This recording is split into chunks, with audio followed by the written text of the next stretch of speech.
Hello friends, ఎలా ఉన్నారు? మేమైతే చాలా బాగున్నాం. మీరందరూ బాగున్నారని అనుకుంటున్నాం. సో మేము ఇవాళ నాయుడు గారి కుండ బిర్యానీ తినడానికి అయితే వచ్చాము. ఎన్నో రోజుల నుంచి అనుకుంటున్న ఈ నాయుడు గారి కుండ బిర్యానీ అయితే ఈరోజు తినబోతున్నాం.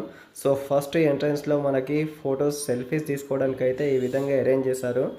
సో లోపల కూర్చొని బిర్యానీ తినడానికి సిట్టింగ్ అయితే ఈ విధంగా ఉంది. లోపల హాల్ మాత్రం చాలా అంటే చాలా బాగుంది. చాలా బాగా సెట్ చేశారు.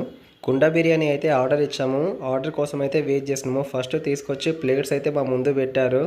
కనీసం ఒక 15 నిమిషాలు అయితే వెయిట్ చేయించిండ్రు. తర్వాత సలాడ్స్ అయితే తీసుకొచ్చి ముందు ఉంచారు. మా రాజమ్మ బిర్యానీ రావట్లేదని చెప్పి అలిగి కూర్చుంది. నాకు కావాలి, ఇప్పుడు తెప్పియండి అని. బిర్యానీ ఆర్డర్ ఇచ్చాక ఇంత టైం పడుతుందని అయితే మా వాళ్ళు ఎదురు చూస్తున్నారు. సో కుండలో వడ్డించుకొని తీసుకురావడానికి అయితే కొంచెం టైం పడుతుంది కదా, సో అందుకనే వెయిట్ చేస్తున్నాము. సో ఫైనల్గా మన కుండ బిర్యానీ అయితే వచ్చేసిందండి. కుండలో అలా వేడి వేడిగా వండుకొని డైరెక్ట్గా తీసుకొచ్చి అలా ప్లేట్లో ఇస్తుంటే పొగలు వెళ్తుంది. చూడ్డానికైతే చాలా బాగుంది. టేస్ట్ అయితే వేరే లెవెల్లో ఉంటుందని అయితే ఎక్స్పెక్ట్ చేస్తున్నాము. వేడి వేడి బిర్యానీని అలా వడ్డిస్తుంటే అలాగే తీసుకొని తినాలన్నంత ఫీల్ వచ్చింది. కుండ బిర్యానీ చాలా స్పెషల్ అనిపించింది. ఆ కుండ కూడా మాకే ఇచ్చేస్తారేమో అనుకున్నాం, కానీ కుండ అడగాలంటే మాకే మోమాటం కనిపించింది. ఎందుకంటే కుండ ఎలా అడుగుతామండి.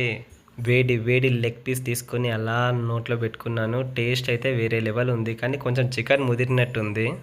మా వాళ్ళు ఎదురు చూసిన బిర్యానీ అయితే వచ్చేసింది. వేడి వేడిగా అయితే తింటున్నారు, కానీ టేస్ట్ వేరే లెవెల్లో ఉంటుందని అయితే ఊహించుకున్నాము. కానీ పర్లేదు, నాట్ బ్యాడ్. మరీ ఎక్కువ అని అయితే చెప్పలేము.